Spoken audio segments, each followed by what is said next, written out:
or incorrect, but April 25th, you can actually see it in the Eventbrite. We are basically going to talk about the automation, new era of automation in Industry 4.0. So we have speakers from Microsoft, we have speakers from Bell, and we have speakers from Tech Mahindra to deliver that meetup program. So the goal of the meetup program is to provide the high-level picture of different technologies.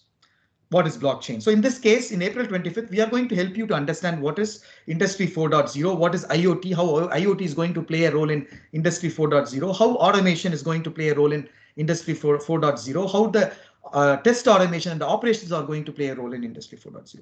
If you have not registered for that, please look up in the Eventbrite and make sure that you register for it. That is a meetup program. And then second program is a Codeathon, which you are attending today. So here the idea is the Codeathon program. The idea is to help you guys to learn coding and become a developer community and do better than what you are able to do today. Whether you are a tester, become a better tester with the skills of coding and automation. Your operations, you become a creative talent in what you are trying to do. In other words, that's Codeathon. And the third program we wanted to do is an hackathon, which we have not started planning, but I wanted you to know, we wanted you to come up with an idea, innovate, and come up with some kind of an idea that can help people in many different ways, right? Related to operating and delivering high quality products. That's hackathon we wanted to do. And also we wanted to do testathon, meaning we wanted to invite the companies who have products, and we wanted to bring you experts into that. And we wanted you to break their products in terms of testing and operations and automate their products to improve their efficiency, and then kind of have some kind of a competition and have fun, and which will enable us to do the continuous learning. So the same thing with hackathon, which will enable us to do the continuous learning. We wanted to really do these 4 programs in 2020, and we already have done meetup, and Codeathon we are starting today. And depending upon how the COVID situation goes, we'll also plan for other programs, and we will do all this as a non-profit to help you guys. And it is up to you to benefit out of this, and also make sure you spread this news to your people. And we focus mainly on GTA, right? Within the GTA region, Brampton, Peel region, Haltwell region, Quanto, and in the GTA region. If you have friends and colleagues, please spread about our good intention and what we wanted to do about this nonprofit. Have them to come and benefit out of these programs. And finally, I like to display this. As you can see, this Testoper is a nonprofit, but it is not just built for the sake of building it. As you can see, we are all like 15 to 20 years of experience in the field, working in different companies, and we have come together with the help of Microsoft, with the help of Brampton City, and we are doing this for you and take benefit of this from all means. Okay. And finally, you can also tell your employers and employers to help us, because if you have to do all these programs, it costs money, right? So we need sponsors to help us, either in kind or whatever the way that they wanted to do. Like, for example, Microsoft has sponsored us this team to help us to do this program, right? So like that, different companies can come and help us to do this activity and grow in this activity. Today we have 40 people in the call. It could be 400 people in next 2 years. It could be 4,000 people in next 10 years. But we will continue to keep this mission and make this successful. And we encourage you to share this with your about our community. Spread the news to people that you know, and that's the only way we grow together. And finally, I will put this presentation in the GitHub, and you will have access to that presentation, and you can go and look up all these links and join them. So, and finally, I come to an end of my first 30 minutes as I agreed with Krishna. 1 more minute to go. I like to take a second to thank you all for joining. Happy to have you all here. Happy to know that you are a person who wants to be one of those top 10 IQs in coming days through continuous learning and by becoming creative talent and becoming successful in your life. Thanks a lot for joining. Having said that, I will stop sharing the screen, hand over the floor to Krishna to take us all from here. Krishna, over to you. One on the logistics side, I have a comment. I see some of the folks joining on the phone. If it is possible, if you can guys join through desktop, so that you will be able to do a hands-on exercises or hands-on examples on the desktop itself, right? It just if it is possible, it would be really beneficial for you in order to follow the exercises and follow the curriculum, right? Good point. I agree. We need to have the discipline. You should be, if you wanted to become a creative talent, continuous learning. Of course, there are certain difficulties, emergencies, and things like that where you might have to go out and things like that. But try to work around your time and be at home, which is what we need to do nowadays because of this current situation. Secure yourself, be dedicated this 2 hours, and you will get the most out of it. And you realize what Sumit and myself are trying to say after going through this session from Krishna, right? These are all the things you don't get it for free. It's a golden opportunity, right? So please take benefit of that with great discipline. Thanks, Sumit, for bringing that up. Krishna, over to you. Going on mute. Okay. Hey, guys, I really appreciate all the introduction you gave, Kader. So I just want to check with the team. Are you guys able to see my screen, which talks about Azure Learning Path for Azure Fundamentals? Yeah. Okay. As Kadir was explaining, the whole notion for this particular workshop is to get you guys skilled up in terms of, I would call DevOps as well as the cloud side of things. At this point in time, if you notice in the last few weeks, most of the large enterprises are able to sustain because of cloud in terms of able to provide any service you take at this point in time, even Microsoft Teams or Zoom or even if you take Amazon, Facebook, pretty much all the sites are running now is because of the cloud. In terms of cloud is the one which gives you highly resilient capabilities and is also basically built to scale beyond traditional systems to millions and millions of users. Today morning I saw about 4 billion people. I don't know how the statistics are true or false. About half of the world's population is working from home, and most of them are using some shape or form of cloud technologies. Especially Azure Teams have scaled up to 44 million users. It used to be it used to be like 10 to 12 million users just a few weeks ago. So cloud gives you massive amount of capability in terms of scale as well as resiliency. So when we are thinking about this, how do we start this sessions for the test hopper, and where do you want to start? One of the things we decided is to start with the fundamentals from Azure side of things. So if you think about Azure, Azure is it's a public cloud platform. There are about 400, 500 different services, and pretty much if you want to build anything that you fancy, you can build on Azure. So today's session, we're going to focus on the fundamental concepts of the cloud, and we also go into details of specific areas of the cloud side of things. After this, the expectation from you all is to go through the exercises and hands-on labs that is we accompanied by this session and try out and learn things by doing. So today's session is going to be on the deep fundamental concepts. As a way of introduction, I haven't really told about who I am and what I do. So I'm Krishna. I'm cloud solution architect based out of Canada here at Microsoft. So this is predominantly my entire time is spent with enterprises that are moving to cloud, and once they land in cloud, helping them to grow and build things like that. So if you think about where most customers or most people start the cloud journeys on the Azure Fundamentals. So Azure Fundamentals is very, very key because it helps you give a couple of key things. One is it will teach you the cloud concepts. What is the basic cloud concepts like?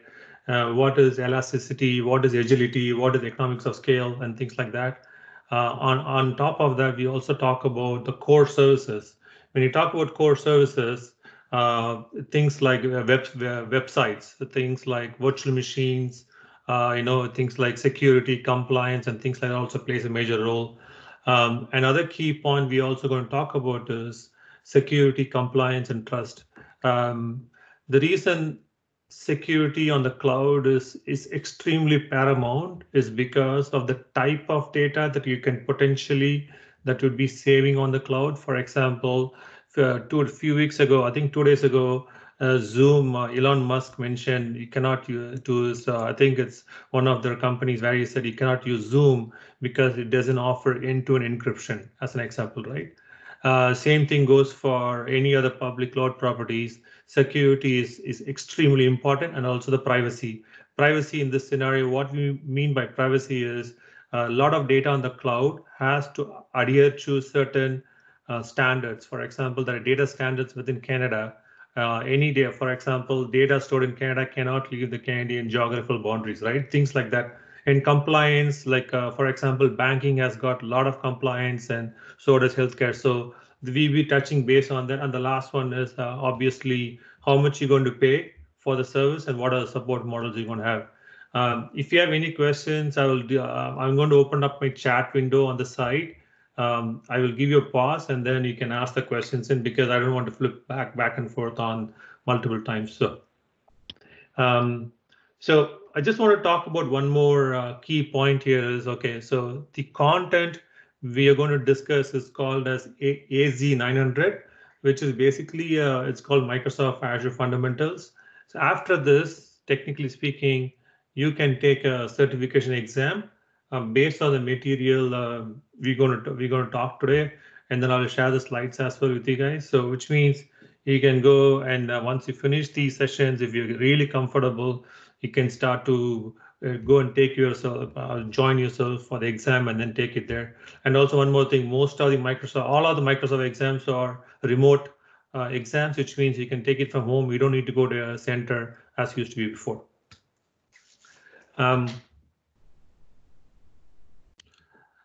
So I wanted to share, when I share with you guys, I really want you guys to and girls to go and look at a couple of the interesting videos I have shared here. One is the first video is about how does Microsoft build Teams, the platform that you're using now.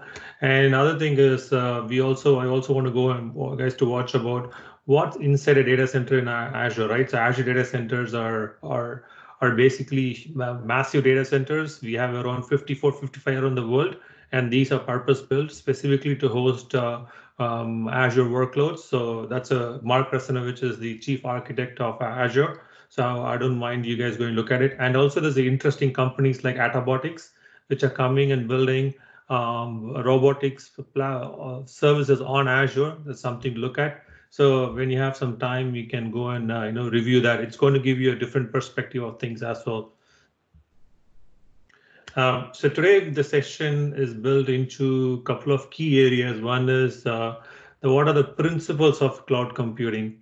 So when you talk about principles, what is the driving force behind why the cloud computing, why it's even started off, and we also look into create an Azure account, which means at the end of the day, this course is about getting you actually getting you try and deploy things on Azure. So for that, you need a test account, which is basically you get a trial account where you can go and test your, create the services, create virtual machines, create networks. So you need to create that account. We give you about 25 different free services within Azure itself. You can try it for free. And we'll go into we'll get deep into an introduction to Azure. What is Azure all about? And then we'll talk about the Azure architecture and service guarantees, which means how does Azure is what are the core components of Azure? What a service guarantee means. For example, we call them SLAs, which is service level agreement. For example, we will say, a single virtual machine would be available to you 24/7 for 365 days. And these are the service guarantees we give you. And also we will go deep into how do you manage the services and what are the different types of compute options, which means compute can be a virtual machine. Virtual machine is, to put it very simply, it's a server of some sort. And also we also talk about things like websites. Websites is a type of compute, and we talk about data storage options, networking options, and also we end up with the security, responsibility, and trust in Azure. So I'll try to cover as much as possible today.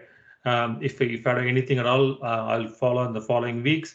But at the end of the day, after the session, I really want everybody to go and actually try and play with Azure. I can guarantee you that it's going to be not easy the first time. The more you do it, you get better at it. So I just want to stop for a few minutes to see if you have any questions, if you have any things that you want me to cover. I'm more than happy to do it. I'll give the floor over to the floor. If you have any questions or things like that, please let me know. I can just touch base now.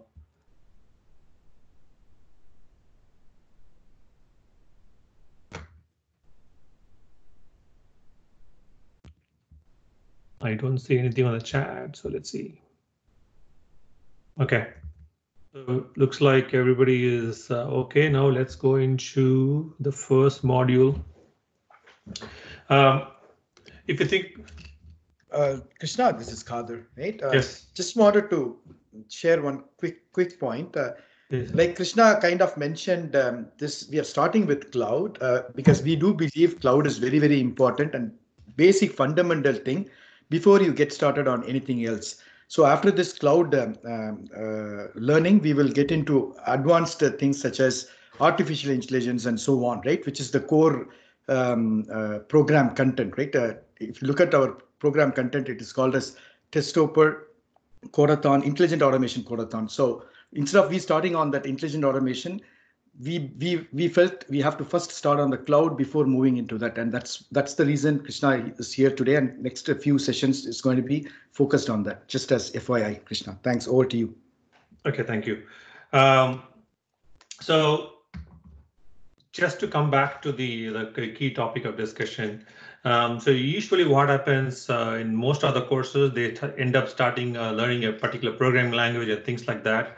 So, but on this side, what we have done is we had 2 sessions, which is Heathal is hosting one and Senth. So those are coding stuff. In this case, we will focus pretty much on the cloud side of things, and then we go from there. So if you're chatting on WhatsApp, I can't really catch up on it. So if you have any questions, type it in the window there. So the standard definition from the industry in terms of cloud computing is a couple of things, right? So for the first and foremost, it's self-service, which means the service you should be able to host a service on your own without anybody coming and building a server, building some networks or things like that. You should be able to go to the portal or something and start building your service you want without having any overheads on basically buying things and things like that.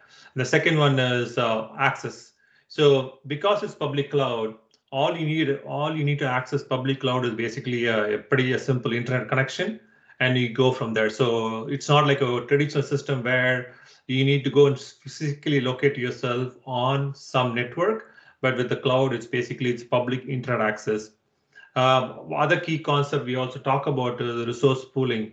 So traditionally, if you're working on enterprise, customers or even enterprises tend to buy lots and lots of servers, and they dedicate that servers to specific type of activity versus sharing that resource across multiple type of activity. To give a simple example, in the traditional sense, if you take about a database server, or if you take up a website or web server or an application server, any servers are specifically allocated to do only one job. For example, a database server would be hosting only databases versus websites or web servers are going to host only web servers.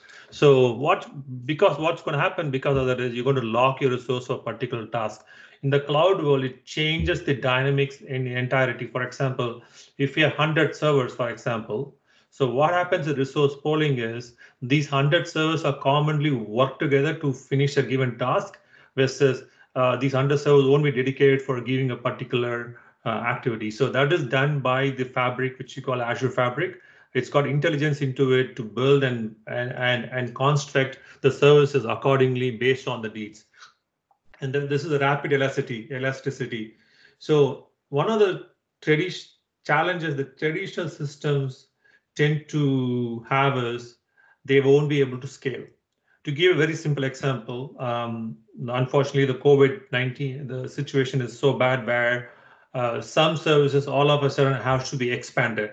If you notice that in a few weeks, for example, people are logging in more, they're doing more things on the cloud. For example, most of the classes or lessons are pretty much sitting on the cloud. All of a sudden, used to have 100 users, now have thousands of users, right? So how do you able to adapt to the scale? Your service demand is also is unpredictable. So, for example, some services, especially if you're having a shopping channel of some sort, right? Shopping channels during holiday period, the system has to expand with a massive scale, and other places has to contract. So that's the rapid elasticity is the key fundamental characteristic of the cloud. And the last one is measured service. For example, we call them t-shirt sizes, right? So when you're building cloud services, you always start with the lowest common denominator. Whatever the minimum service you need, you will start with that, and then you scale out accordingly. So this is a pattern where you can see on the cloud. In traditional systems, most systems are built with fixed scale or fixed service. What happens is they buy huge boxes of servers, they deploy that. Once they deploy that, it's just fixed there for all the time. So it doesn't mean it's now going to contract reduce, because of what's going to happen for you is you're going to put your capital, lock your capital in such a way that you cannot do anything with it. And that's where when you hear about cloud, one keyword you always hear is CapEx, which is capital expenses versus OpEx. If you're taking notes, I really want to take a note on understand the difference between CapEx and OpEx. CapEx means basically upfront cost. You buy a service upfront, and then basically your cost is committed to that. No matter what, you have to spend the money, or you already sunk in the cost. Operational expenses are basically like subscription, right? For example, you'll never go and pay. You cannot really buy Netflix upfront. So what happens is you pay by the month. A lot of those. So basically, we call them as subscription service, which means, and also you pay only for what you're using versus what you're intending to use. So I think if you think about the cloud computing characteristics, these are the very key, I would say 5 key attributes that you should remember about the cloud computing. So yeah, that's and there are other permutations, combinations of this, but at the very core level, if you call yourself a cloud computing platform, you should have these 5 ingredients baked into the platform itself. Any questions, please let me know.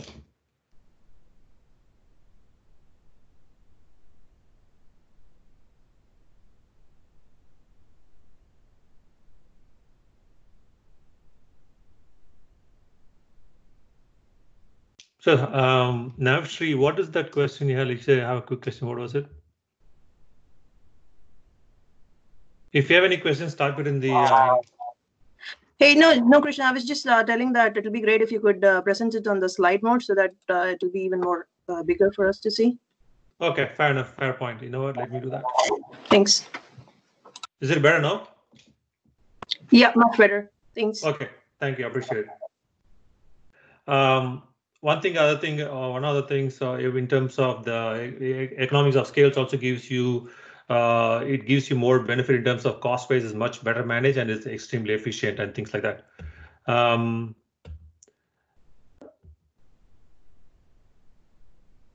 think these are very generic definitions. For example, there are multiple types of cloud providers.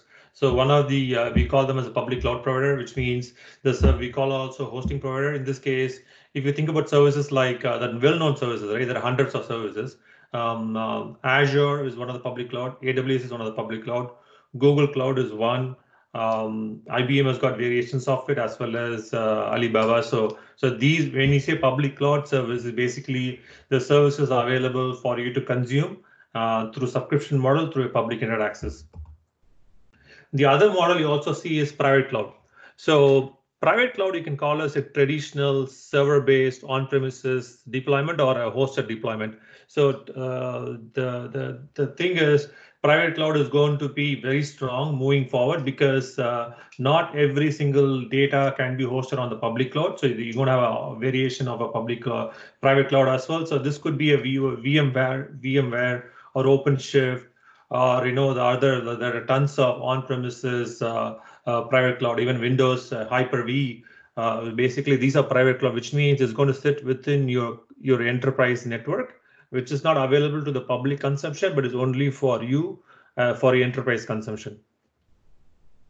And the last one is this is a hybrid cloud. So you might keep hearing this hybrid cloud quite frequently because a lot of the Microsoft is one of the top companies in terms of providing hybrid cloud functionality, because what's happening is enterprises, they're starting to adopt public cloud extensively. At the same time, they also have to have the private cloud in place. So what's one of the key platform offerings Microsoft does have is a hybrid cloud offering. So when we talk about it, for example, let's give a very simple example here, okay? You might be hosting up a website of some sort, which is a public facing website, but your data for the website will be coming from your on-premises database. For example, your customer information would be sitting on premises, but your the public facing website that is using customer information would be available in the public websites. So what happens is, in that case, we need to merge the public cloud as well as private cloud through a secure connectivity. So, for example, in order to do that, we need to build engineering in terms of connectivity and things like that. So, hybrid cloud is a very key mandate from Microsoft. A lot of the tools we build are basically hybrid cloud enabled. For example, when you might have things like SQL servers, Visual Studio, a lot of databases, Redis cache, a lot of the things, a lot of the offerings Microsoft are available through private cloud as well as public cloud, depending on the variations you have. You can pick and choose what's necessary for you. But at the end of the day, the world is going towards more of a hybrid cloud model. But private cloud is taking some aspects from the public cloud in terms of scalability. They're also building new tools for make private cloud as a public cloud offering. So we will go into different categories of services which is available in the public cloud. The one common thing you keep hearing is IaaS. IaaS basically mean infrastructure as a service. So in this scenario, all we are saying is, you might build a server, you might have a storage, you might build a network, and when you have these services in place, you're going to host the services inside it. For example, you might have a tradition. If you take any database server as an example, right? So there will be like a compute of some sort. There will be a storage. There will be networking component. So with these three components, what happens is that's basically we call as a server component, and you build and install a software. You maintain it. You patch it. You fix it, and you're going to keep the service running as it is. So we took the concept, and in Azure, in the cloud world, we call them infrastructure as a service. So infrastructure as a service are traditionally used to host any type of service that are server-based that can be hosted onto Azure, or basically in this case, public cloud. It gives you equivalent functionality of a traditional server-based system, but it runs on the cloud. So a lot of companies, when they start the cloud journey, they go with infrastructure as a service because that's the easier entry point. There are reasons why they cannot go full cloud model, which I'm going to talk about in a minute. There are a couple of key things which I want, if you're going to taking notes, I really want to mention one thing here.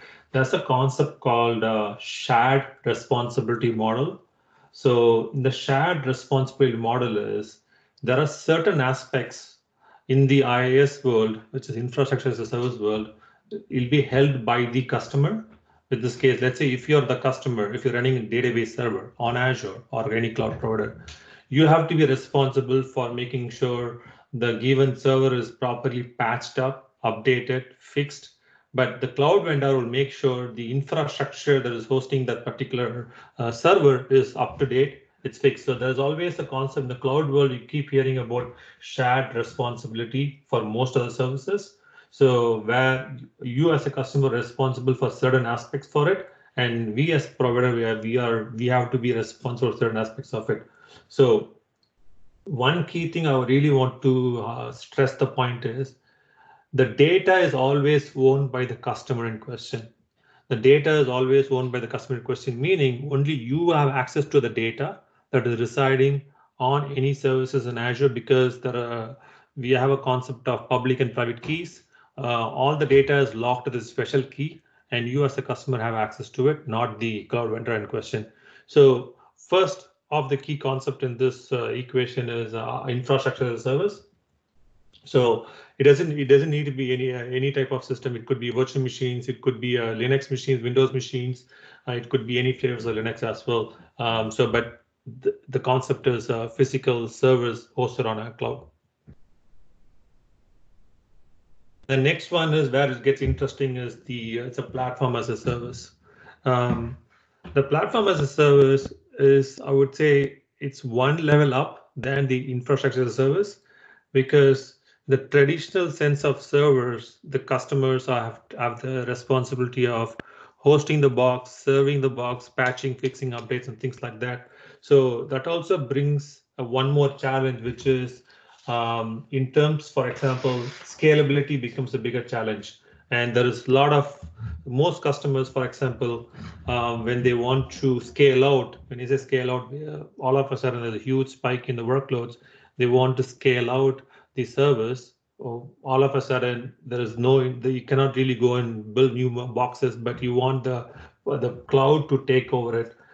So PaaS gives you that extremely flexible layer where you can scale horizontally. So there are two. One, if you again taking notes, keep that point in mind, called scaling horizontally. What we mean by that is, instead of traditionally what happens is you buy more RAM, you buy more storage. Instead of that, what happens in the horizontal scaling model, you create multiple smaller instances of the service. So that to give a very simple example, if you are watching Netflix as an example, right? So there is a say, for example, Breaking Bad is one of the most popular show, and all of a sudden there is a huge spike on people watching Breaking Bad. So traditionally, what happens is these would be stored on multiple servers and things like that. You can't really scale out.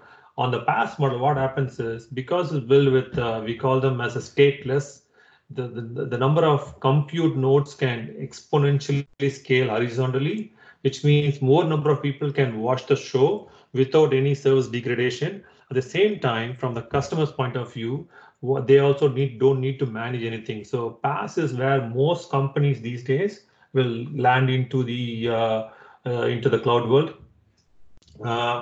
And one key thing you have to understand is PaaS has got additional capabilities like in terms of elasticity, the cloud vendor is responsible for making it highly elastic. For example, a customer would say, you know what, hey, I want 50 instances now within the next few minutes. Within that, what we happen on the underlying Azure would basically we host hundreds of nodes or 50 nodes or whatever the customer wants within a few seconds, so the customer can host the workloads without any challenges. That's in a traditional model. You can't really implement 50 servers in a given few minutes. So the PaaS model is where predominantly most of the services in the cloud worlds are running now.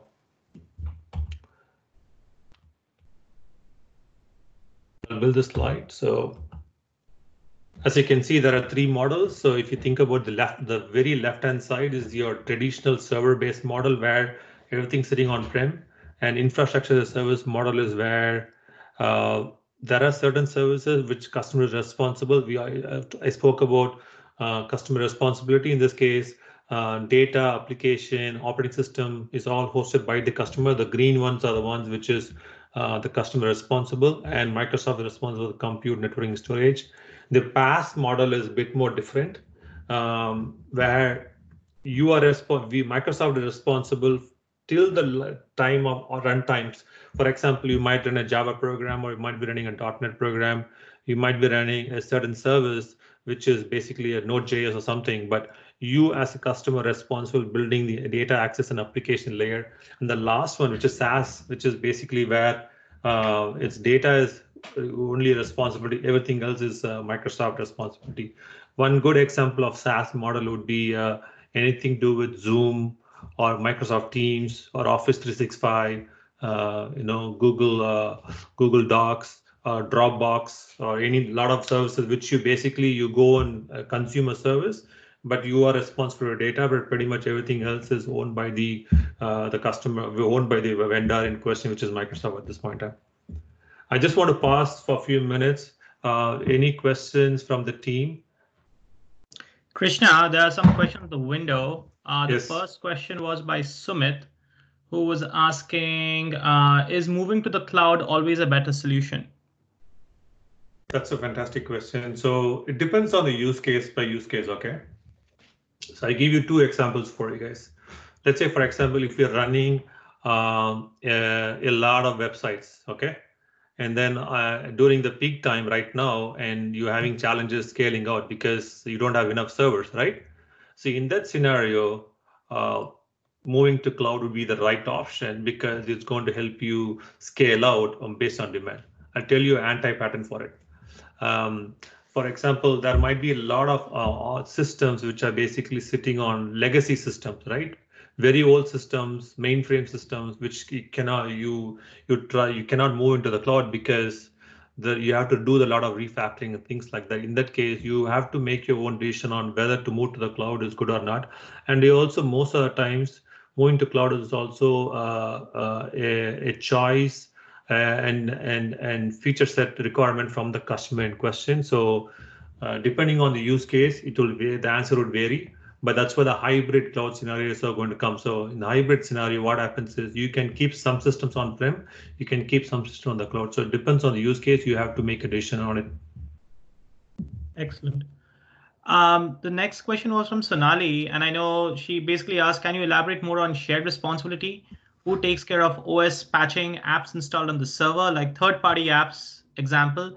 So the slide that you're presenting is about that, but I think she had a question specifically about third-party apps. If you can just elaborate a little on that. That's a very fantastic question as well, because let me explain to you very simply, right? So for example, if you think about a third-party application, I'll give you a very simple example, AutoCAD or Oracles of the world, or if you're deploying OpenShift, any third-party application. As of today, what's happening is most third-party companies would work with Microsoft and certify the service on the cloud. Okay, so AutoCAD is certified to work on Azure, or OpenShift is certified to work on Azure. So in that scenario, sometimes Microsoft will work with the product company. We have joint responsibility, especially for OpenShift and Red Hat. We have very joint responsibility with the particular customer in question. So in that case, a product company in question. So in that case, the support is taken care. But if you're using totally Oracle as an example, right? Oracle has got different support policies, how they will treat a cloud vendor and what type of supportability features and functionality they have. So these are packaged software. Depending on the product, the supportability would vary. But if you're using a custom-built third-party software, then it's always dependent on the company which is supplying the software, whether they will support the underlying platform or not. I'll give you one simple example. Most traditional third-party company software would have something to do with licensing, right? The licensing model in a cloud is very different. For example, in cloud, we don't have the CPU would vary. It can scale out and scale down based on demand. At the time, the third party would not approve that. So in this case, it all depends on how the third party is willing to support the cloud underlying platform. And based on it, usually it's the third party vendor's responsibility. As a customer, you need to make sure that software is supported on the cloud. It's a very long answer, but depends on. But that's why if you see, we have a feature called Azure Marketplace. So Azure Marketplace is basically what it means is a huge bunch of services which a lot of companies have worked with Microsoft and certified the service run on Azure, which means you can go and buy them off the rack. In that case, what happens is the supportability would relies with the vendor in question on platform itself. Okay, great. So I'm just sending the link of the Azure Marketplace, which Krishna just spoke about. So you can see all the third-party applications on that platform and all the support which exists.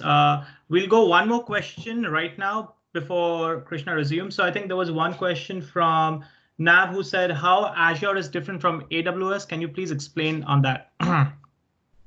To be put it very simply, both of them are public cloud platforms.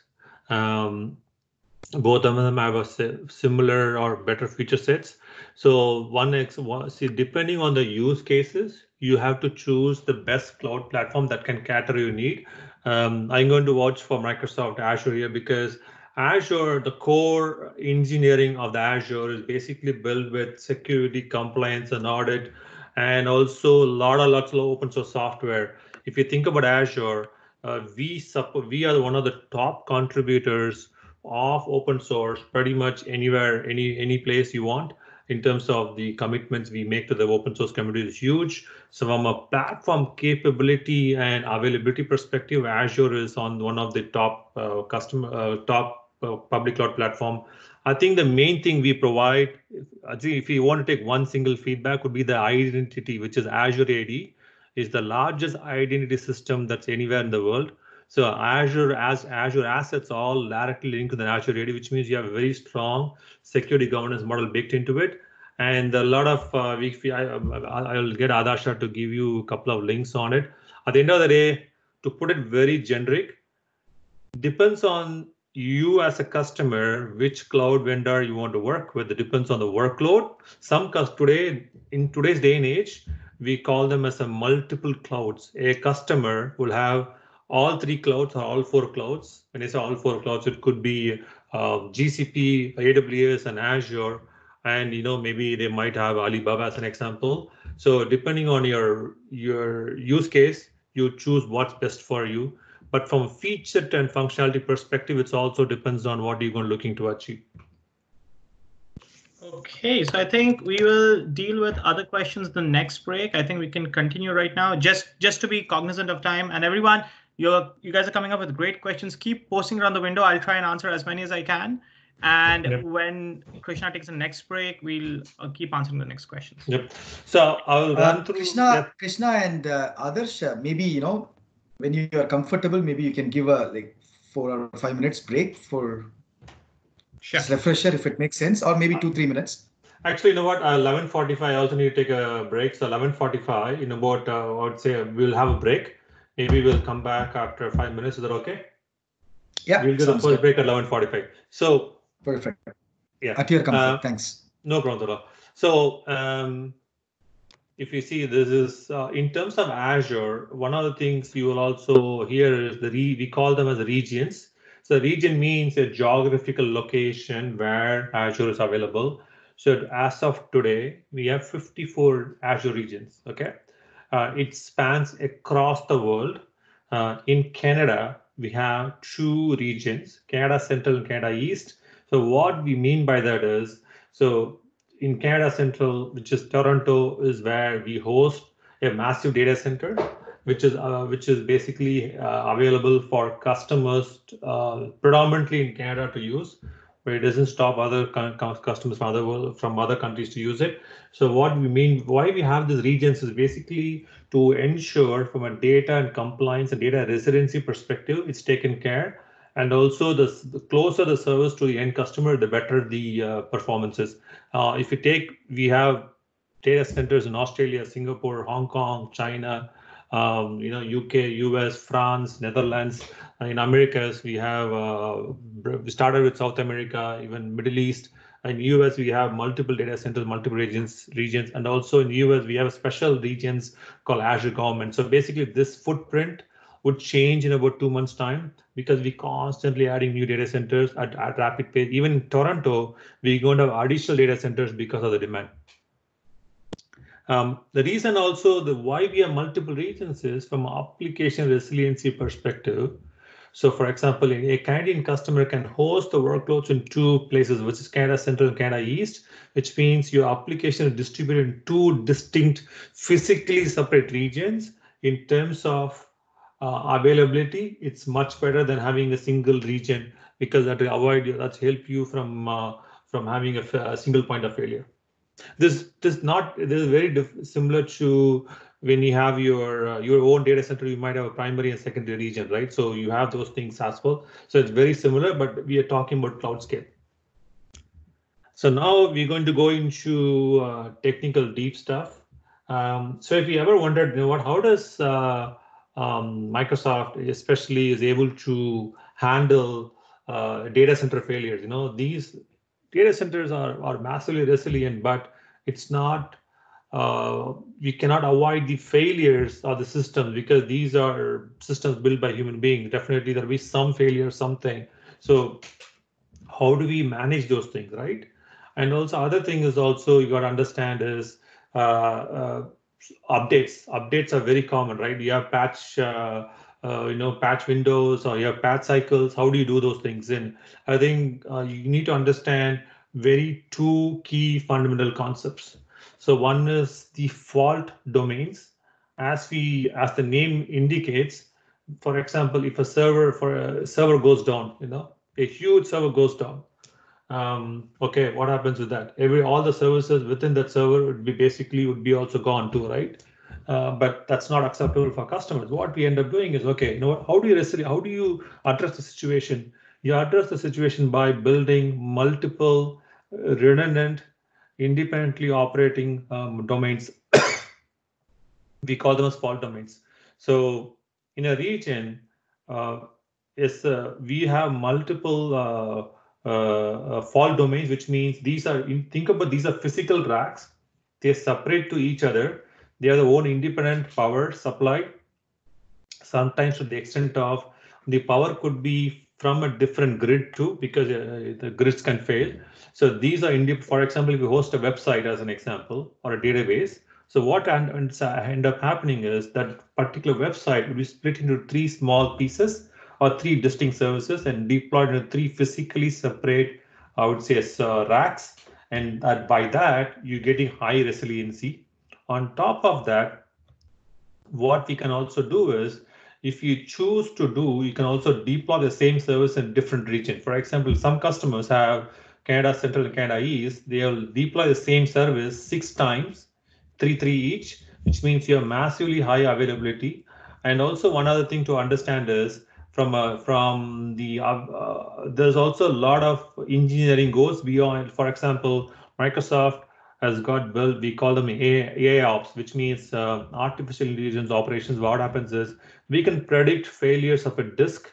We can predict failures of network. We can predict failures of when the computer is going on. Because of the data volume we collected over 10 years, we can actually predict a particular disk is going to fail at a given time.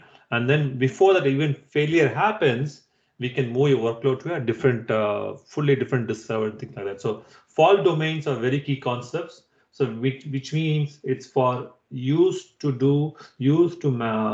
are used to manage your physical server failure. The second point is update domains. So, okay, fault domains is fantastic. What happens when my software gets updated, right? My underlying operating system gets updated, or any new driver has to be updated. That's where the update domains come into play. So again, the same concept. What happens is, when you define the system, you can say, what, I want to enable update domains, which means when a software update is happening, the system is still operational, but from impact perspective, there is little or none, because update domains are there to take care of any potential software update related challenges, and the service available to you without any issues at all. So, and we also have new concepts like availability zones, which I will cover in the next slide. I will cover to you guys. I think now it's 11:45, so we will take a 5 minutes break. When I come back, you can start the questions and go from there. Yeah, so I just wanted to quickly share something here. Can you stop the sharing? Okay. Okay. One second, let me do that. So there are a couple of quick things, team. If you can see my screen, Krishna, can you confirm you can see my screen? No, not another. So 1 second. How about you can actually you can share now. You can click share, and then You can Yeah, take that. I just shared my desktop. Can you please confirm that you're able to see it? Yes. Okay. We are able to see it. Okay, good. So some of the attendees have problems with respect to not showing up the chat. We did some investigation. So a couple of things I wanted to let you know. Those who have registered through the Eventbrite with the email address that you have registered, what we did yesterday was we added you into a Microsoft Team public channel, which is called Testoper Community that you see here. So if you go and look at the email address, same email address, emails, you would find a email from Testoper Community. And if you accept to that, and if you join Teams, in your Teams, you should be able to see this Testoper Community and all the channels within this team, Testoper Community. That's point number one. And in future, right, what we will do is all the questions and answers, we will try to do it in this place, because it's so nice that when you ask a question, only response to that question can be in one single group. That's what we would do. But today, we as agreed, it is good that you can use the chat to ask your questions. But however, some of the people are not seeing this chat screen. Okay. And those people who are not seeing the chat screen, the reason is if I actually show here, you would understand what I mean. Let me go back to the presentation. Where is it? Okay, so this screen, right? So if I click here, participants, I can actually see here some of the participants here are written in the bracket guest, right? So those people probably are joining with the email IDs that you have not used to register in Eventbrite. So that's those people like Chetan. Then look at Arjit, and then let's look at who else. Shri 3, Sandeep Work 4. Sri Krishna 2235. So these are the 5 peoples probably will not be seeing the chat screen. Okay, just as FYI, and we will fix this after the session. That's all I want to say. With that, let's take a break. Thank you. So Kader, Sandeep here. I'm still able to see the chat screen even though I logged in as a guest. Yes. Okay. Yes, Kader, this is Navina. Yes, me too. I was able to see the screen. Okay, so in that case, I don't have a, no problem. In that case, I don't have a solution. So let's do this. Those who are not able to see the chat screen, please enter your question in Slack. We will monitor both chat and Slack to answer your questions. Okay. So let's take a break for now. Kader, 1 2 cents is that I think I was facing the same thing because I was going through the web. I was trying to get into the presentation through the web. So that's why I was not able to see the chat. Now I downloaded Teams on my desktop. And when I try to log in through that, I'm able to see the chat window. Awesome. Let's use the channel to fix it after the session. Now let's take a break. I'm sure that you probably all need 2 or 3 minutes break, and then let's come back.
I am back. If you have anyone has any questions, please shoot it out until Krishna joins and starts the session.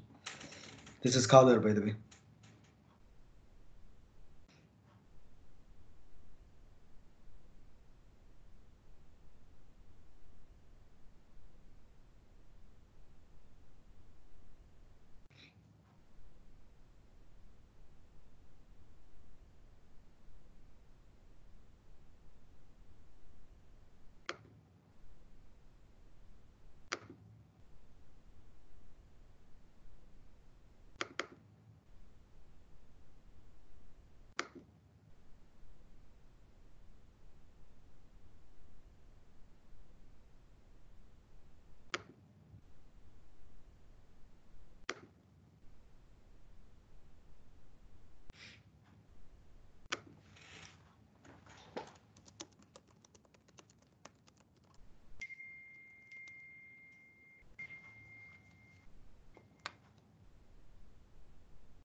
Hi, Kader. Yeah. Kader, I can't see that the bar on the left side, the vertical bar saying the teams, chat, activity. I can't see that in my. Yeah. So what we should probably do is those who have technical problems today, I will give a contact of one of the program members in the program team, right? You can reach out to them. Probably you can have one-to-one test with them to make sure it's all okay, right? Or if it is not, then we can raise defects to the Microsoft team. Maybe there is some configuration or issue or anything, but it's very difficult to solve it through this session. You see what I mean? Yep. During the session. So let's do that. So is everyone back? Hopefully, yes. Krishna? Okay, so anyways, for those who are hearing me, what we normally are doing is we are creating this Testoper community, same as Slack. In the Teams, you can create a channel. So we are creating the channel and we are creating the respective, we're creating a team. This is called a team, Testoper community team, public team. And then within that, we are creating channels like Testoper Codeathon, Hackathon, Meetup, and Testathon. So you should have access to this, right? If you have registered through Eventbrite and we have sent you the invite, so if you have accepted it, you should be able to see this particular channel that I'm showing you here, team, and these are all the channels. If you do not see, again, please reach out to us at testoper@testoper.com. We will fix that. And today what we are trying to do is we are trying to get all the answers, Q&A, in this chat window. But the problem with this is this is the meeting, and within this meeting, all this chat window will be there, and there will be so many questions overlapping one after another. But in future sessions, what we will do is we will encourage you to enter question only through the Testoper Codeathon channel. So in this case, what happens is, the nice thing is, when you ask a question, all the response to that particular question will be answered within that block, right? So it could be used as a good reference for future and so on. So that is the plan for the next session, okay? Just as FYI. All right, still waiting for Krishna. Krishna, you back? I'm back. I'm back. Let me share my screen here. Floor to you. Yeah, I was just taking the benefit of the time in between sharing. No problem. No problems at all. Go ahead.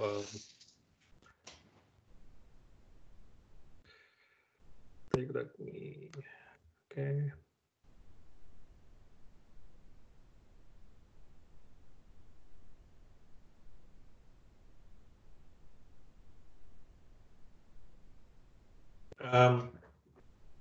Kader, let me know if you're able to see the screen called availability sets, and also yes, with the picture fault 1, 2, 3. Yes, we can see it. Yeah. So just to continue from the previous session, basically, we specifically talked about this availability sets. You might be wondering, why? Okay, why does it even I need to know about it?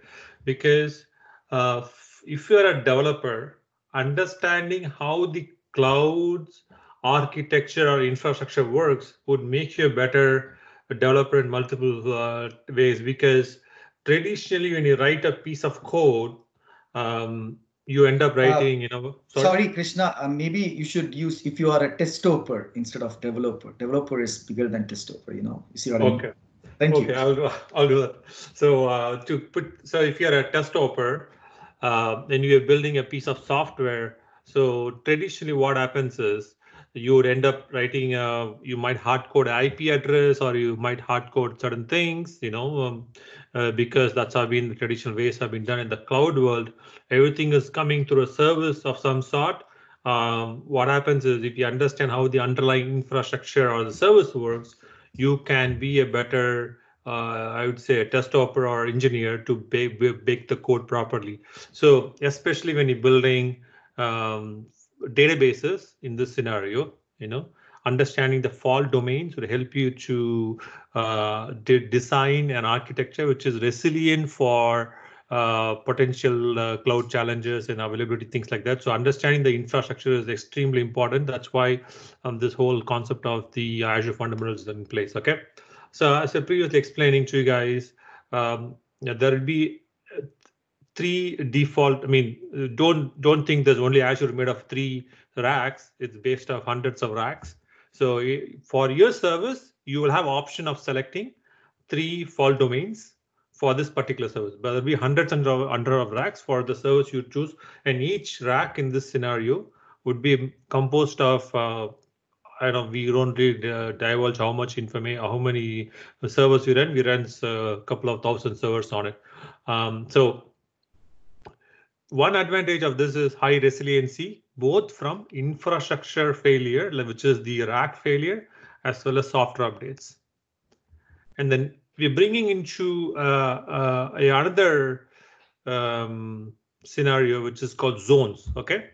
So why the need for zones when you have regions? So there are certain types of workloads, okay, which needs extremely high, low latency. For example, if you're running a NoSQL type database like Cassandra, or if you're having other applications which needs to have the extremely low latency, okay. When you say low latency, sub-milliseconds times, that's where availability zones are going to come into play. Think about availability zones where within a given region, let's say in Toronto, Canada Central, which is Toronto here, there will be additional data centers which are connected to each other through an extreme high-speed network, which means these services can reach each other within a sub-milliseconds latency time, which gives them massively highly available system. For example, you might hear about things like 3 nines or 5 nines or 4 nines, which means in this scenario, your service can have extremely high availability because of availability zones. So 2 key concepts to think about is availability regions, Azure regions, and Azure availability zones. Again, these availability zones are independent. They have own power, own cooling, own networking. So it's the isolation boundary is very clearly defined as well.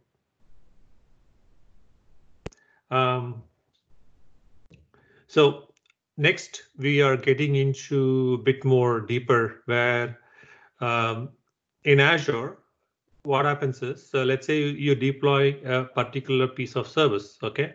You're deploying, and let's say you're building a shopping channel website. In the shopping channel website, you're going to have some web server or web service where your customers are going to come and log in and give their orders. When they give the order, you're going to dispatch that order to a delivery company to deliver the product to your end customer. Okay, this is a very simple application here. Okay, so in this case, how do you going to define that? Okay, in this case, you need a database. You would need some sort of a web server. You need a middleware to connect your backend to get the data, right? So in this scenario, what happens is we collect all the resource and then we package them up as called resource groups. So basically, resource groups, or you can call about the aggregation of all the resources that are necessary to run your application in question into a single manageable units. There can be multiple resource groups in any, depends on your application. Some customers have this sort of idea, right? They have a resource group for networking components alone, okay? Networks, subnets, VNets, IP addresses will be sitting in its own resource group. All the databases will be sitting in its own resource group, and all the servers, web servers will be sitting on its own resource groups. So depending on think about the reason we're bringing this key point is resource groups are basically collection of resources and logically, or they're basically logically ordered so that it's easy for you to manage and maintain and things like that.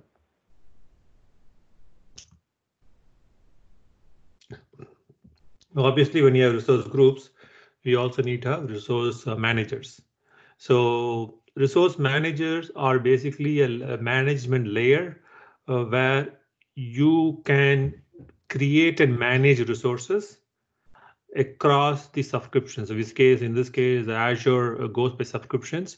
So basically you have resource groups, which is composed of smaller resources, and resource manager gives you a control layer that help you to create, configure, modify, and delete a resource. For example, let's say in this scenario, you're hosting the shopping channel scenario.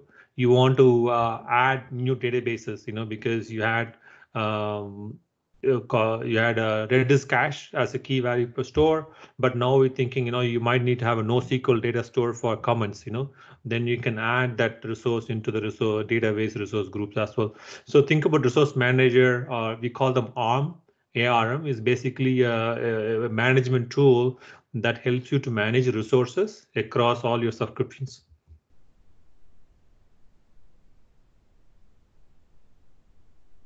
Just in summary, if you think about Azure services, this is a very small subset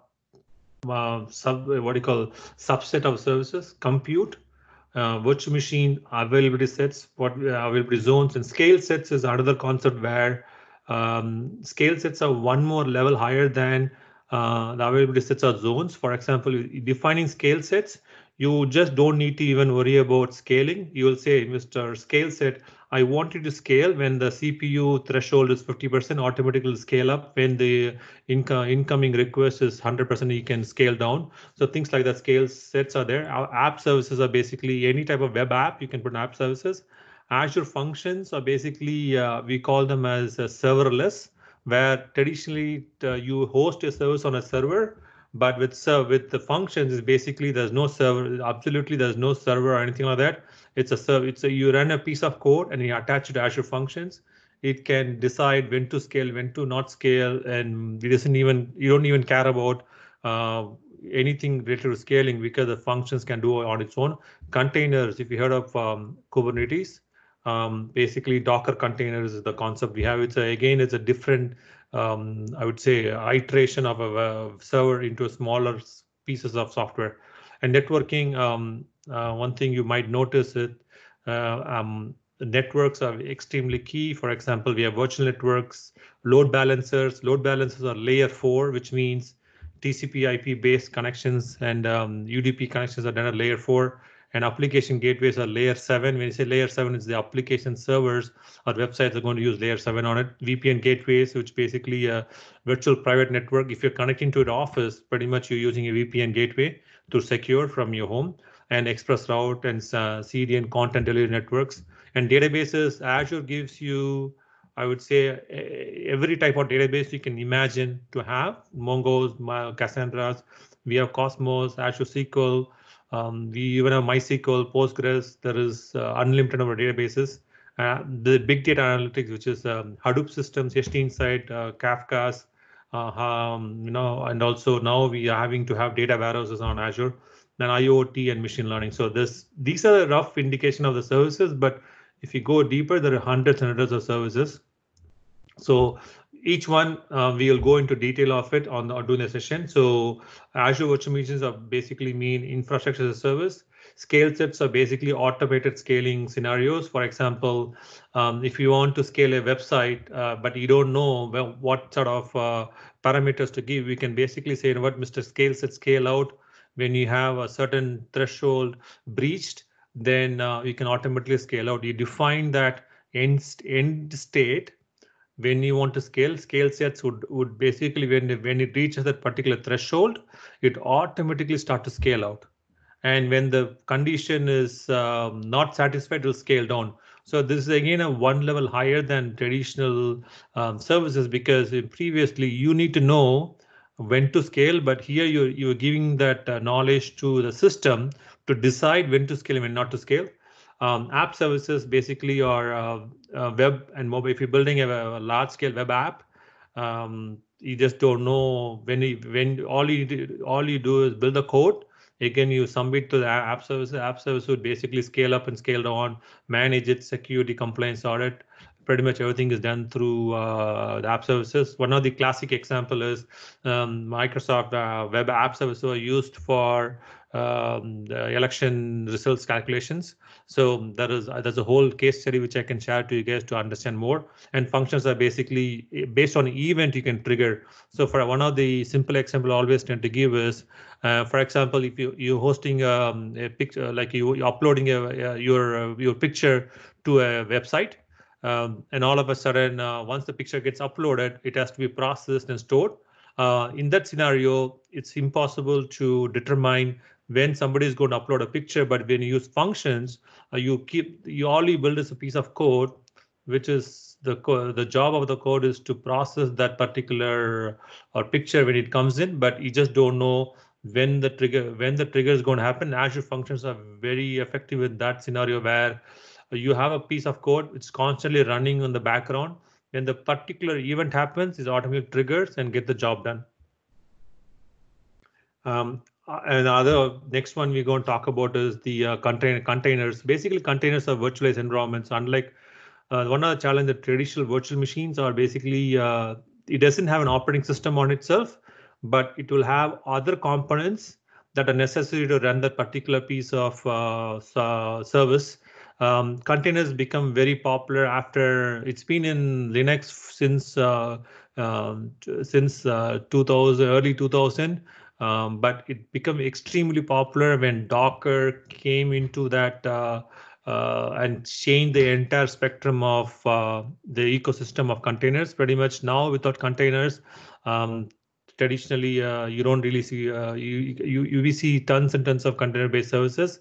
One variation of that is Azure Kubernetes Service, which basically means we have taken the Kubernetes platform and then we build an orchestration of containers on top of it. And single instance containers, where is again one variation of AKS is the ACI, which is basically instead of running AKS, you can run your containers through the ACI instances on it. Network is extremely key, as I mentioned to you guys before. Load balancers comes out of the box, gateways, application gateways, CDNs, and things like that. We briefly touched base on database servers. I just want to mention one thing. Traditionally, database services are very hard to build as a service, but Microsoft has taken one of the largest database systems in the world, the SQL Server. We made it fully PaaS-based system, which means you don't need to install any server anymore. You basically instantiate service, which means the traditional challenges of installation, pretty much everything is gone. In Azure, you go and instantiate a service, and then once you instantiate the database service, you're pretty much good to go from that point on. And IoT and these are Internet of Things. At this point in time, if you think about anytime you use your car, you use your any type of POS systems, a lot of them are IoT enabled devices, which means they can constantly communicate to the base, and you can build entire IoT systems based on that. And the last one is talked about marketplace, where one question came up is, what should I do on a third-party applications? Marketplaces where a lot of third-party companies are working with Microsoft to host the services on Azure. And then basically these are available in the marketplace, which means from a customer supportability point of view, these softwares are certified to work on Azure, and then that means from upgrade, supports, maintenance, it's much better than in an unsupported product running on Azure. It's going to be challenging for you guys as well. I'm going to open up the floor for questions at this point in time.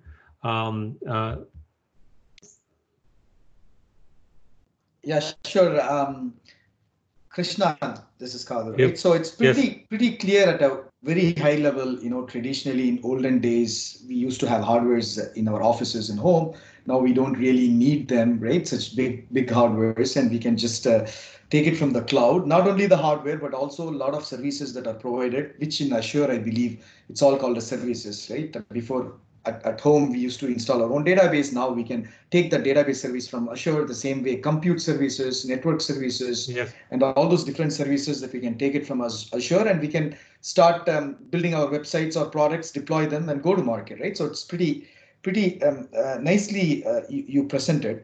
But one of the questions that is being asked is, okay, why Azure, right? Why not Google? Why not Amazon? And what's the difference? Is there any comparative studies? Which one is the best, and things like that is coming up. What would be your response to that? So again, my standard response for this one, it depends on the problem you're trying to solve, right? So it's all goes with what is your problem statement, and you have to find the best service that are basically that's going to help you in solving that. For example, if your challenge is building a system which is going to be residing on premises, at the same time you need to have a public facing site. Azure has got one of the best hybrid platforms on it. So for example, if you don't want to build code, you have serverless platforms. Azure has got one of the best systems on it. So it all depends, because the comparative study is very challenging, because we just don't, unless until I know the use case, it's very hard to say this is better at this point in time.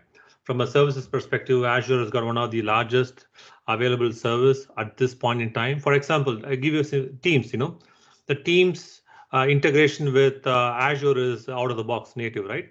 So it depends on your use case. You have to go with which is beneficial for you. And there are lots and lots of case studies out there. If you just Google it, you'll find which one it is. So and then you can see what's necessary and suitable for you and go from it. Okay. And I can tell you, this is a multi-cloud world. Okay, customers are going to use multiple cloud services based on the needs and requirements and functionality.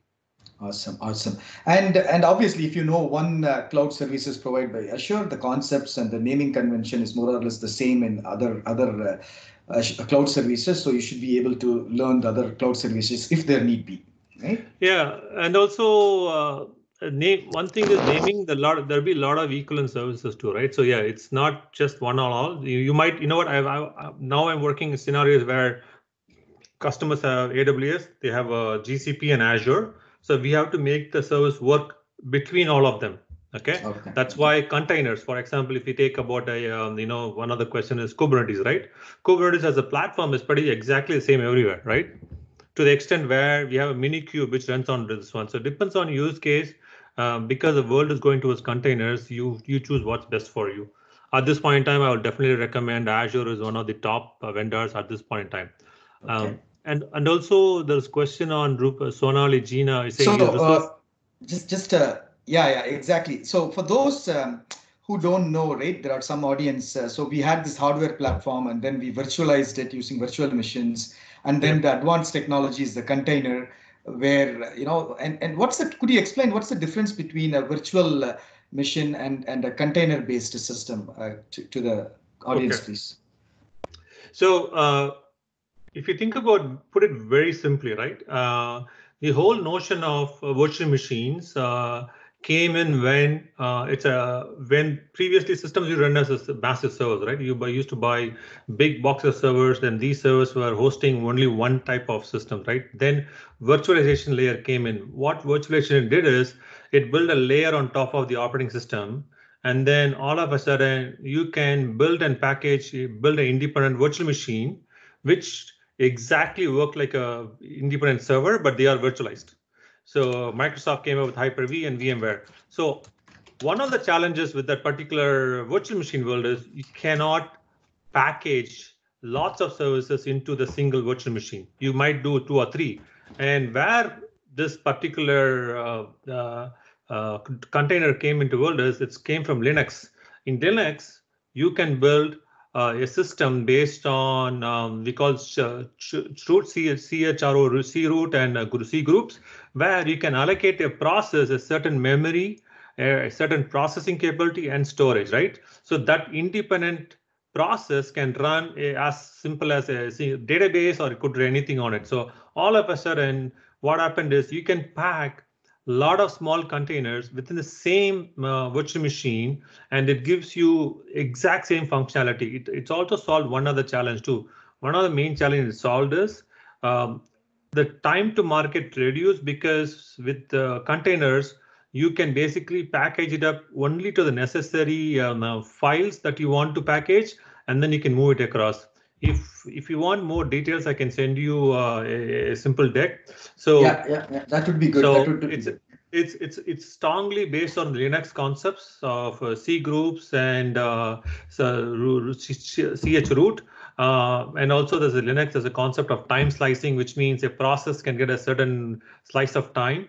So now if you're thinking about now, pretty much everybody is going with containers, because with containers, you can get extra full amount of capabilities and functionality, exactly like a virtual machine, with the small amount of space, and you can actually build on the fly, and they can do and deploy it. So Kubernetes basically came to orchestrate all the containers. So that's another layer on it. So the message to the audience is it's also a good exercise for you to research between the physical system, how it used to be deployed before, and in the cloud, the virtual machine, and now container. What's the difference between these three things? I would give you as an action point to research. So on that context, Krishna, the Azure, what is Azure Kubernetes same as Google Kubernetes, or is it different? That's the question from Sonali. Okay, so Kubernetes it's an open source platform, right? So now it's 1.167 or something like that.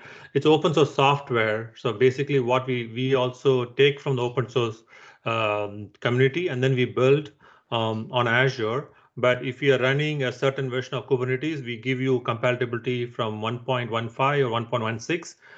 So basically, it's exactly same. But the way Azure would manage Kubernetes would be a little bit different than GCP, which is we call them I think GKE versus EKS. So at the core, it's open source software. It behaves the same. It works the same. It's got similar controls into it, but the outer rim of how we manage and build Kubernetes would be very different than Google or basically with EK with Amazon. Okay. So other point I want to mention is this is where Microsoft is also one of the largest contributor of open source, especially in Kubernetes. So a lot of things that we're building on open source going back to, especially on the Kubernetes, going back to the community building it.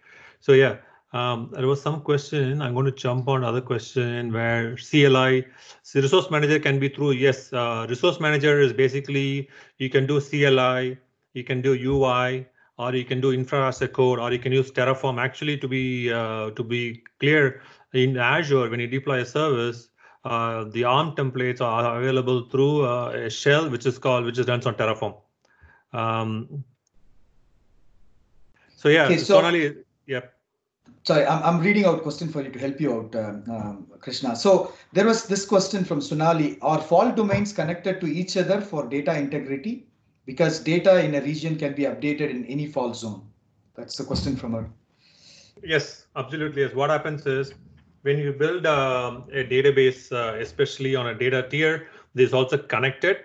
And yes, there are certain types of data which we can copy it across. The data is connected through underlying storage systems.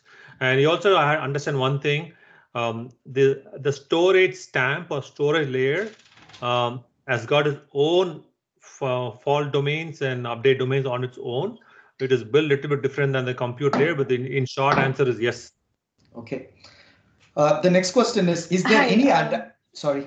Go ahead. Who's this? Hi, this is Sonali. So I thought I would just, hi Krishna, hi Kathir. So I thought I would just ask it. So the reason why I was asking about the connectivity between fault zone is there any constant data replication happening between the fault zones in the same region? Yes, depends on, okay, for example, let me give an answer. Okay, so if you're building a database layer, right, if you're building a SQL server or something like that, right, so what happens is when you build that SQL server, you end up building a synchronization layer between these two data stores at when you deploy a system. If you're using a native Azure-based databases, we do that transparently for you. So at any given point in time, your data is available to you through an API layer. So which means it's highly available for you. Don't you don't need to manage the underlying storage layers and things like that. But data is available through a RESTful service anytime you want. And that's where for data tier, we give you an SLA asset as well. As long as you write it into the data store, it is available for you.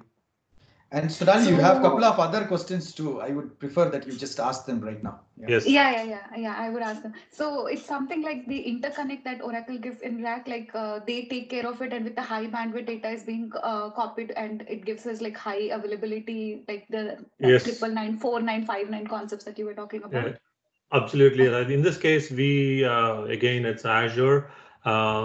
We build the systems for a number of years. I would say we are better positioned on that because in Oracle, it looks at only database layers, things like that. In Azure, it looks at multiple variations. To give you a very simple example, every time you write a piece of, let's say you write a piece of data, okay? Let's say you write a single byte. That single byte is copied 3 times in a single data center and 6 times if you use regions, okay? So yeah, so what happens is you have 6 copies of the same data which means highly resilient. And also one other thing, when you write the data, you will get true or false only when actually is written into the disk, okay? Which means you get commitment only when I written in the disk, which means when the data is there, we give you 10 nines of availability in terms of data. Unless on delete. We have now, I'll towards the end of the session, I'll show you those kind of advanced questions. If you could ask there, he could be able to help. That way we can kind of balance between the advanced people and beginners and mid-level people, if it is okay with you. Absolutely. Yeah, apologies, Sonali. I don't want to be hard on you, but just on practical. No. I'm sorry. I thought we are done with the session. That's why I was. I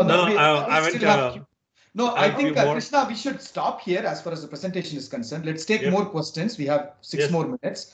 But let me go to other people's questions just to balance the, Sumit has been asking, is there any adapter from Azure to migrate AWS to Azure? Yes, especially we have tools like Mover, M-O-V-E-R-E, Mover, and also we have Azure Migrate. Basically, it means is we can migrate the workloads. There are Azure Site Recovery. There are multiple ways you can move a workload from AWS onto Azure. So from a generic understanding perspective, okay, if it runs on a RHEL operating system, you can basically move it. If it runs on any type of PaaS-based system or .NET or code, you can move. You can move the code. But again, you have to do some sort of a refactoring. Let's say in AWS, you might use S3. In Azure, you might use a blob storage. So there are short answer is there are tools available. There are engineering best practices available. If you go to Microsoft, it's called Microsoft CAF, which is a cloud architecture framework. So I can give a link to you guys. There is a processes and procedure how to migrate workloads from any platform to Azure. So the programs team in Testoper, if you could make a notes whenever Krishna says I will share, just make an action point on that so we can follow it up, because there are so many shares we have discussed today. So, if someone can make a note, that would be good. So let me move on to the next one. The same question from Sumit. Does Azure provide a single template for multi-cloud infrastructure? Let me put it like that. Azure provides Azure ARM template, which is the Azure Resource Manager template. But if you want to build a multi-cloud template, this is where tools like Terraform comes into play, where you can use Terraform as a multi-cloud deployment tool. Having said that, the word of caution is Each cloud will have its own variation. Okay, the machine sizes in Azure you might have F series, in AWS you might have different series, so there are some variation you need to take care. But at the end of the day, you have tools which is like Terraform, it can help you do that, and there are tons of tools. But then again, it always comes with a caveat. You know what I'm saying? There are some things you have to do that as well. Understood. So this next question I like to clarify myself. It's from Santosh, and so today you probably might be wondering, right? Today is a codeathon, but we have not been getting you into the actual coding skills and practices and stuff like that. But I just want to give you a high-level picture that, you know, during the first couple of sessions, we need to explain you the overall concept, right? So once you get into the overall concept, the idea is also for us to get you hands-on, because that's the primary target, but we cannot get you hands-on without understanding the overall concept. So that's the reason today most of the discussions Krishna was explaining. Probably some more time in the next session, we will be explaining the concepts, and then we will get you into the hands-on practice, Santosh. That's the answer to your question. But again, you know, it's not, you can't learn everything doing hands-on only in this 2 hours. So we'll do a little bit, and then rest of the things you have to do it offline as well. So Krishna, do you agree with me, or do you want to absolutely add more? Are you able to see my screen? Yeah, serverless compute is what we are seeing right now. Okay. Okay. Let me see. You know what? Let me. We have some more questions, Krishna. Yep. While you're showing it, while you just give me 1 minute, because I really want to answer Santosh's question, because the intention is getting your hands on. Just give me 1 minute, please. Sure. I will share that. Can everybody see the screen? Yes. Yeah. Okay. So after the session, I will send the link to you guys. So all the things I'm talking here is basically logged under Microsoft Learning. It's Microsoft Learning gives you a full-fledged step-by-step explanation and services, and you can actually walk through all the things I spoke to you guys.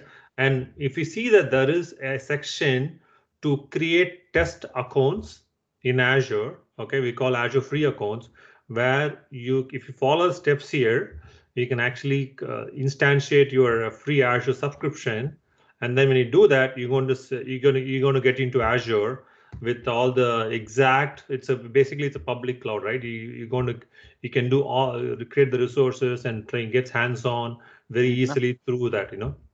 And you are going to anyways walk us through this, right? After yes. Yeah. So it's coming. Let me put it like this. It's coming. You just have to be patient, right? Step by step. Okay, good. So next, go ahead. Yes, go ahead. So this is all. Finish your story. So thanks, Kader and Krishna. Yeah. No problems at all. So guys, this is the full Azure Fundamental course. Every single features and functionality I'm going to talk here, it's available here. So each one has got exercises. It also got explanation. Assuming this is a 9-hour course, okay, it's nothing. We are not going to charge you anything. It's free. So if you finish the 9-hour course, you should have a very good understanding about Azure, at least to a level of somebody is going to ask you about, hey, what is the virtual machine on Azure? What is the policies on Azure? You should be able to explain to them confidently, because 9 hours, which means our next session is 2 weeks from now. You have enough time to go and review and things like that. And then the next session, we definitely get deep into the hands-on training. Yeah. So, you know, anyways, Krishna is going to walk you through, but obviously in 2 hours bi-weekly, we cannot walk you through everything. So you have to put some extra efforts. And that way we both can, okay, so let's move on to my next question. It's from the Srividya. As an enterprise, will I be able to use application hosted on both Azure and AWS? Will they talk to each other? Yes, that's a fantastic question. The way I got to tell you 3 options for you. Okay. I'm going to give a simple use case. Hopefully it's not, it will go 12:45. Everybody is okay, right? I don't think so. If it's not an issue, no problem at all. So let me keep it fast as well. So let's say you're hosting a website. Okay. The website, the front end piece of the website sits within Azure. The backend database sits within AWS. So the first way you can connect AWS and Azure is through an API endpoint. You can expose an API. Using API, these 2 services can interact using the public and internet. The second option, which most enterprises do, is AWS has got a feature called Fast Connect, if I'm not mistaken. Azure has got a feature called Express Route. So we call them as MPLS network. MPLS networks are basically connected using Equinix or CoLogix. We call them handshake points. So imagine a connection coming from AWS into Equinix, connection from Azure coming to Equinix. At the handshake point, we merge these two connections. What happens is when you merge these two connections, all of a sudden, the AWS resource can access Azure, Azure resource can access AWS. That's one way. The third way is we call them as hairpin connections. Krishna, I think maybe, when we get into that phase, you can explain. Probably it might go a little bit overhead right now if we get into. Okay. So the simple answer is yes. Simple answer is yes. Detailed answer either can be sorted out in the chat or during the session, subsequent session. That could be as one of the exercise. Okay. Yep. Awesome. Thank you. But I can, if you reach out to me on the chat channel, I can share you more details on it. It's a very good question, by the way. I'm glad that you're doing it. There was one question on the credit cards, right? I mean, for identity, yes, we use credit cards for validation purposes. So there is no way to skip it. So you won't be charged unless until you choose to go to the upgrade. So yeah, there is no way to skip that at all. Yeah. This is one of the disclaimer that I mentioned right before. You might, while learning, some of the tools may be open source, some of the tools might have some cost, and it's your choice to decide. You want to move forward with that or not. But I think like Krishna mentioned, it won't charge you. I think from our view, right, unless you use some services and which are built, right?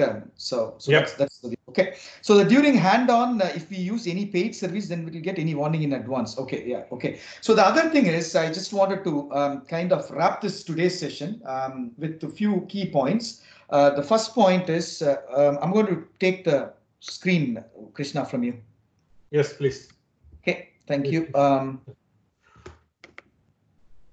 Okay. So the first point is.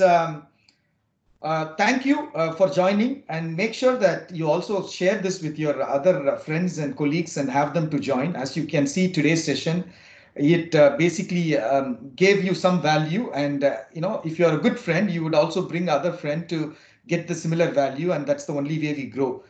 Even if we keep one person attended today, can bring in one more person, and that person can also benefit. And please ensure that you keep the person that you are bringing in within the GTA region. That's the first ask. And the second thing is with respect to communication, it's very critical. We are in the process of moving everything into Microsoft Teams. One question I have is moving. Now we are kind of closing this session, right? So now hereafter, any questions that you are going to ask, what you do is you go to this. First of all, you need to have an access to this Testoper community. If you don't have access, you need to reach out to us in Slack or through WhatsApp, right? Whichever way means that you can reach out to us, you reach out to us. We will have the program team to look at and help you with that. So we will make sure, first of all, you need to have this Testoper community thing, and then inside that there is a Testoper Codeathon. So inside this Testoper Codeathon, you can start typing questions moving forward. So now, after closing of the session, please do not type any more questions into the meeting chat, right? Just go into this Codeathon and then start doing it. If you don't have access, reach out to us. If you can't reach out by any means through WhatsApp, Slack, or anything, just send to us an email, testoper@testoper.com, right? We will get you in, okay? And that's from the coordination and management point of view. And the third thing is, some of the questions has been asked, will this session be available in offline, right? Yes, we will be posting this after review to make sure that the video session is posted in the YouTube and the presentation is posted in the Testoper GitHub. So you will have access to both the session and GitHub. That's the answer to that question. But please remember that as a Testoper community, as a nonprofit community, we are recording the people who are attending in this session, okay? And the reason is because we wanted to see how consistently people are attending and how we can help those people who are consistently attending in many ways.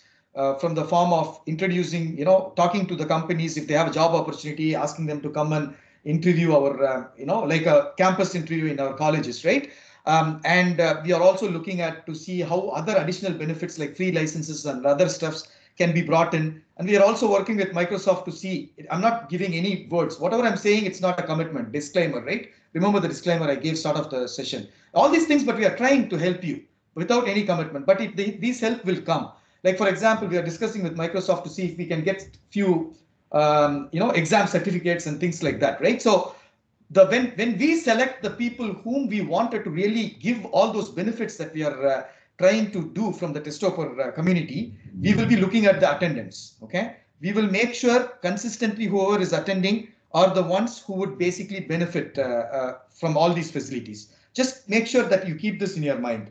And finally, the last one is I would appreciate, if you can, because as a Testoper community, what we need is testimonials, right? To show it to the government and other people that we are doing this job for the benefit of the people like you as a nonprofit. So when you get a chance, maybe at your home, you can take your iPhone or something and you can record the testimonial for us. Hey, I joined Testoper Codeathon, and I learned this and it was very beneficial. Like, for example, Sonali, you asked these questions, right? So you can probably do a small testimonial. I work for Amdocs, blah, blah, blah. I attend Testoper programs and it helps me to gather knowledge which I could do better in my organization, right? Something like that. I would really appreciate if you guys can take those videos and send it to us if you are comfortable to do so.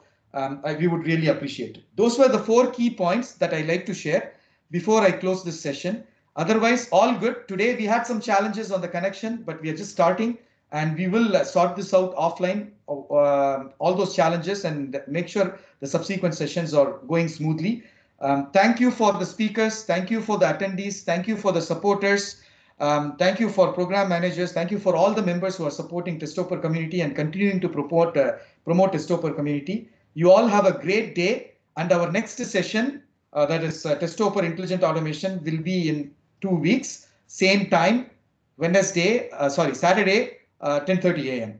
This is the Testoper IA Codeathon track. There's another track, like I mentioned, beginners track, that's happening every Wednesday at 7 to 8 p.m.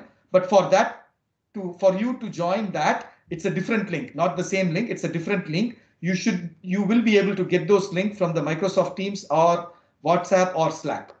And if you have any questions on, again, you always are welcome to reach out to testoper@testoper.com.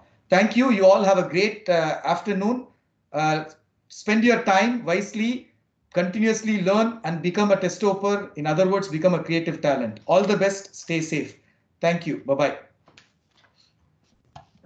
Thank you, guys. Bye-bye. Thank you. Thanks, guys. Bye. Thank you. Bye.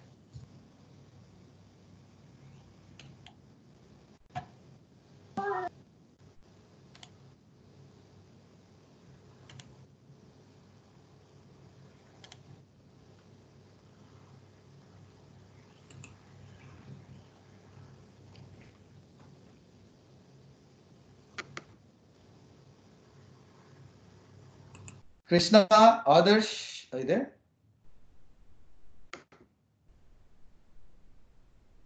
All right. Thank you, Kader. See you. Thank you. Thank you. Hey, you learned cloud, man, Apurva. Yeah, I'm Good learning. job. I'm willing to learn. Yes. Good job. Good job. Okay. Give me some time. I know that I have to get back to you. I'll get back to you later this evening. Okay, Kader. Take care. Yeah, bye. All right. Take care. Bye-bye.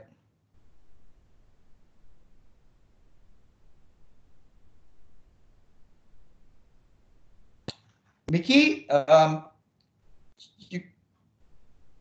you can stop the recording as applicable. Okay.